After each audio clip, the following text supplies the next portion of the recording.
하나님 말씀은 마태복음 18장 21절에서 35절입니다.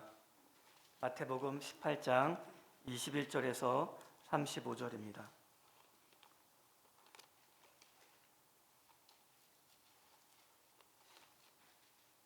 마태복음 18장 21절에서 35절 같이 읽겠습니다. 그때 베드로가 나와 이르되 주여, 형제가 내게 죄를 범하면 몇 번이나 용서하여 주리이까? 7번까지 하오리까? 예수께서 이르시되 내게 이르노니 7번뿐 아니라 7번을 70번까지라도 할지니라. 그러므로 천국은 그 종들과 결산하려던 어떤 임금과 같으니, 결산할 때에 10,000달란트 빚진 자 하나를 데려오매 갚을 것이 없는지라. 주인이 명하여 그 몸과 아내와 자식들과 또 모든 소유를 다 팔아 갚게 하라 하니, 그 종이 엎드려 절하며 이르되 내게 참으소서, 다 갚으리이다 하거늘 그 종이 주인이 불쌍히 여겨 보내며 그 빚을 탕감하여 주었더니, 그 종이 나가서 자기에게 100다나리온 빚진 동료 한 사람을 만나 붙들어 목을 잡고 이르되 빚을 갚으라 하매, 그 동료가 엎드려 간구하여 이르되 나에게 참아주소서, 갚으리이다 하되 허락하지 아니하고 이에 가서 그가 빚을 갚도록 옥에 가두거늘 그 동료들이 그것을 보고 몹시 딱하게 여겨 주인에게 가서 그 일을 다 알리니, 이에 주인이 그를 불러다가 말하되 악한 종아, 내가 빌기에 내가 내 빚을 전부 탕감하여 주었거늘 내가 너를 불쌍히 여김과 같이 너도 내 동료를 불쌍히 여김이 마땅하지 아니하느냐 하고, 주인이 노하여 그 빚을 다 갚도록 그를 옥졸들에게 넘겨니라. 너희가 각각 마음으로부터 형제를 용서하지 아니하면 나의 아버지 하늘께서도 너희에게 이와 같이 하리라. 아멘. 사랑의 원자탄이라 불리는 손양원 목사님이 계십니다. 그 목사님께서는 두 아들을 죽인 원수를 양자 삼음으로 더 유명해진 목사님이기도 합니다. 1948년 여순 반란 사건 당시 손양원 목사님의 두 아들 동인 동신이 안재선이라고 하는 청년에 의해서 총에 살해를 당했습니다. 손양원 목사는 아들을 죽인 안재영이 사형당하기 직전 그를 살리기 위한 회개할 기회를 주자 하며 그를 살리기 위한 구명운동을 벌였습니다. 결과 그를 석방시키고 그를 양자 삼았습니다. 인간의 감정을 넘어선 하나님의 사랑과 용서를 보여주는 놀라운 일이었습니다. 2006년에 미국의 펜실바니아주의 아미시 마을의 한 괴한이 학교에 침입해서 어린 학생 5명을 살해하고 자살한 사건이 있었습니다. 그 사건으로 마을은 큰 슬픔에 휩싸였습니다. 사건 당일 범인의 가족을 찾아가 마을 사람들은 범인의 가족을 찾아가 위로하고 범인의 장례식에도 참여했습니다. 또한 피해 가족을 위해 모인 성금의 일부를 범인의 아내와 아이들에게 나누어 주었습니다. 공동체가 보여준 이 놀라운 즉각적인 용서는 전 세계에 충격적인 기억을 하게 해 주었습니다. 미움이 우리를 지배하지 않게 하겠다, 단호한 신앙의 결단을 보여주는 사건이었습니다. 우리 안에 심겨진 복음의 씨앗이 정말 이렇게 놀라운 용서의 능력을 갖고 있는 것일까요?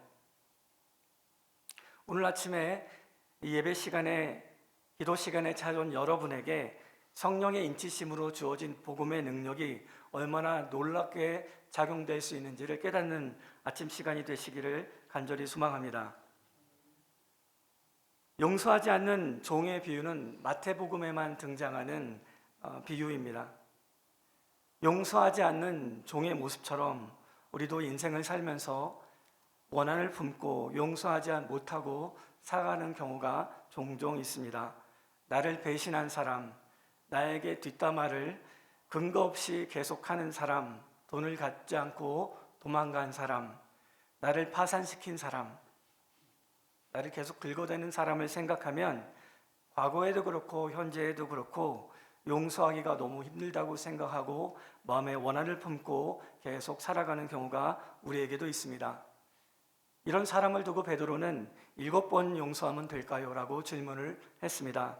당시 랍비들은 3번 용서까지는 해주되 4번째부터는 용서 안 해도 돼 라고 가르쳤던 것 같습니다.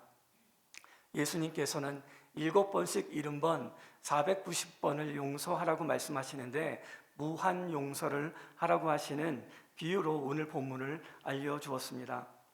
오늘 비유의 등장인물은 왕과 그리고 첫 번째 종 채무자 그리고 두 번째 종 첫 번째 채무자에게 빚을 진 채무자입니다. 첫 번째 종과 왕가의 부채 정산이 27절까지 나오고 그리고 첫 번째 종과 다른 동료와의 부채 정산이 31절까지 나오고 그리고 첫 번째 종과 왕의 부채 재정산이 나머지 34절까지 등장합니다. 천문학적인 부채를 진 사람이 등장하고 도저히 갚을 수 없는 오늘날의 가치로 약 8조 원에서 9조 원, 달러로는 6.5 빌리언 달러 정도에 이르는 1만 달란트를 갚아야 하는 한 개인이 등장합니다.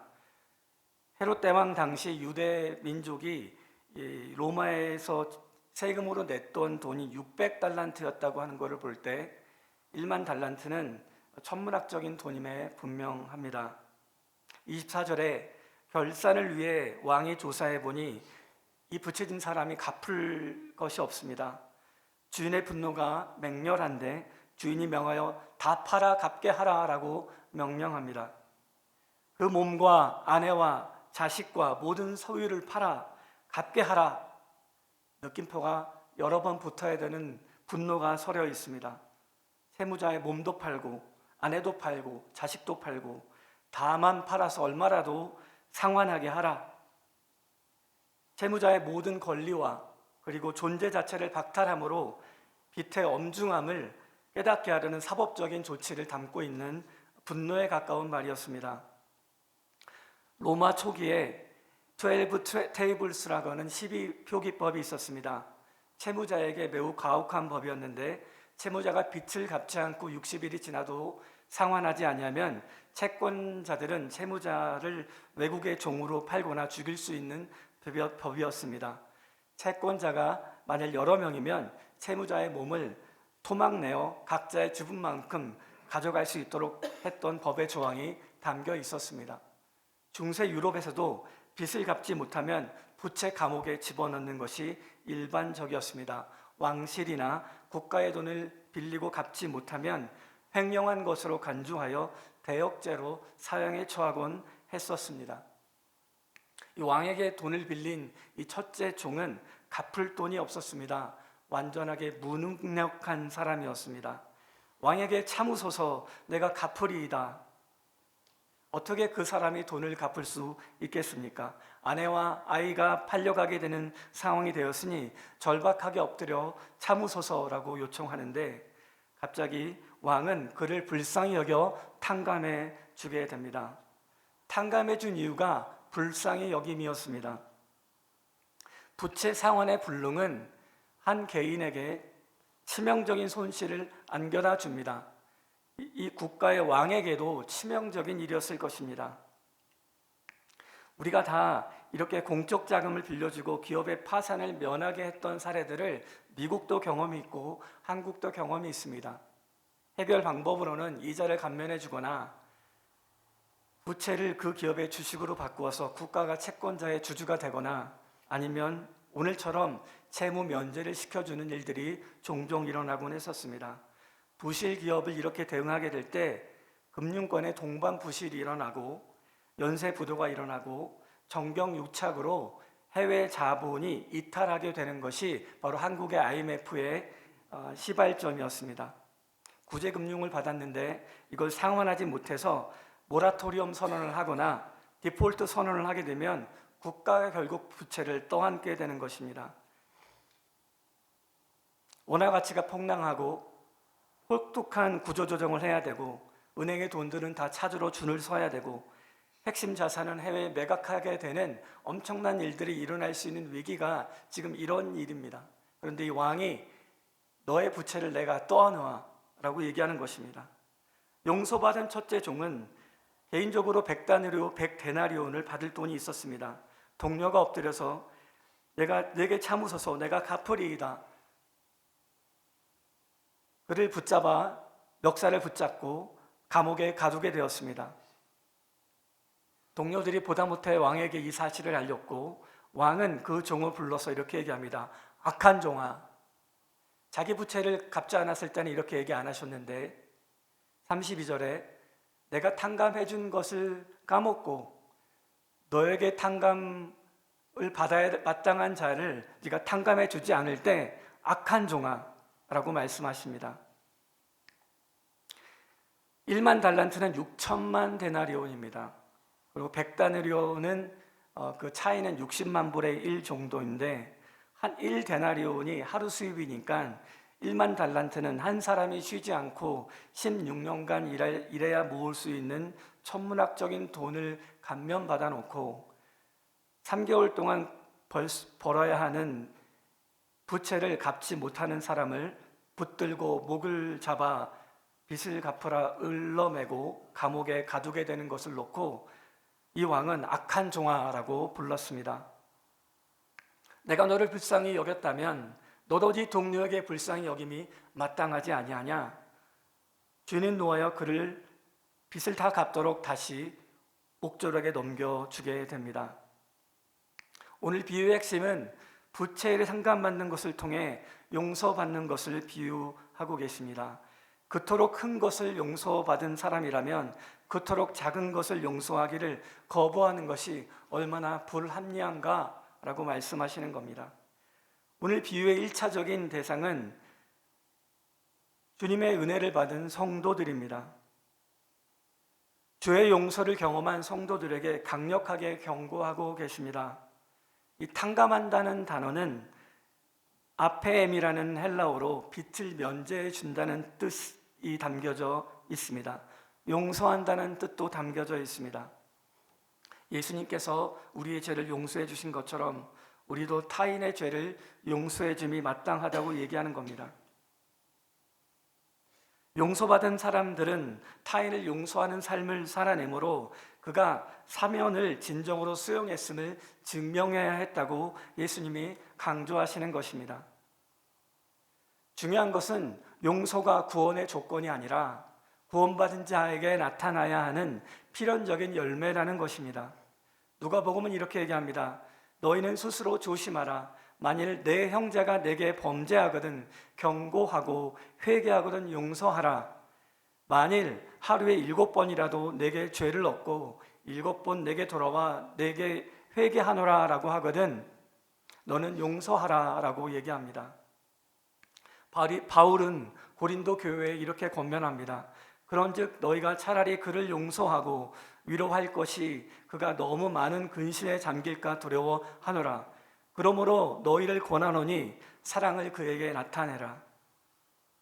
바울은 회개하는 자에게 하나님의 사랑을 너희가 확증하라라고 명령하는 것입니다. 하늘에 계신 아버지께서 너에게 자비를 베푸셨다면 너희도 똑같은 자비를 그에게 보여주라는 것입니다. 신학자 칼빈은 오늘의 본문을 하나님의 자비를 입었다고 주장하면서 형제에게 잔인하게 구는 가식적인 신자들을, 가식적인 교인들을 강력하게 경고합니다. 한 번 탕감해 준 빚을 다시 왕이 재차 물으시며 재정산하여 그 사람을 옥에 가두는 것은 구원의 취소를 얘기하는 교리의 선언이 아니라 불신앙과 위선이 드러난 자에게 임할 하나님의 공의로운 심판을 강조하는 문학적인 장치입니다. 하나님의 은혜가 내면화되지 않은 거짓된 신자에게도 이런 불신자의 전형의 모습이 동일하게 나타나는 것을 우리가 보게 됩니다.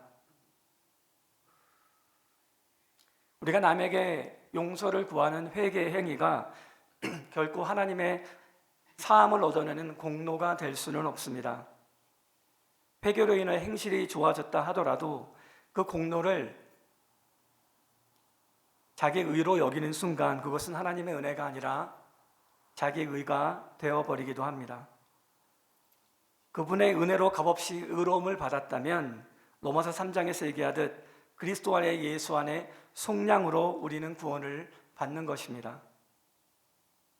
예수님께서 십자가에서 달려 돌아가실 때 다 이루었다라고 말씀하셨습니다. 다 이루었다. 헬라어로 타텔레스타이 들어본 적들이 있으실 텐데 다 이루었다는 것이 영어로 It is finished 되어 있습니다. 그 타텔레스타이의 용례를 보면 부채를 상환하다라는 뜻도 있습니다. 다 이루었다. 너희들이 죄에 빚진 모든 그 천문학적인 빚을 내가 다 갚았다라고 예수님 십자가에서 마지막으로 선언하신 것입니다. 영수증에 지불 완료라는 뜻을 담고 있는 것입니다. 여러분이 죄의 값을 예수께서 다 갚으셨다는 것입니다. 예수님이 용서한 그 용서의 빚이 너무나 천문학적인 큰 여러분의 진 빚을 용서하셨습니다. 빼기, 여러분이 다른 사람에게 용서를 해야 될 용서의 몫은 결코 마이너스가 될 수 없습니다. 그리스도인은 결코 그 구원을 상실하지 않고 다시 정죄를 받지 않습니다. 성도가 옥졸에 넘겨진다는 것은 하나님이 그 사람을 다루기 위한 다루심의 표현이라고 볼 수 있습니다. 여러분, 구원을 받으셨습니까? 용서할 사람이 있으십니까? 중보기도를 해도 여러분에게 불편한 마음을 준 사람, 나에게 배신감을 들게 한 사람, 기꺼이 축복의 기도가 나오지 않는 사람, 그런 사람을 위해 의지를 들여 축복하고 하나님의 영광이 머물게 해달라고 기도하고 내가 용서받은 자로 하나님께 용서를 천문학적으로 받은 자로 그 사람을 기꺼이 용서하는 게 마땅하다고 하는 의지적인 결단이 오늘 아침 여러분에게 풍성히 임하기를 간절히 소망합니다. 같이 기도하겠습니다.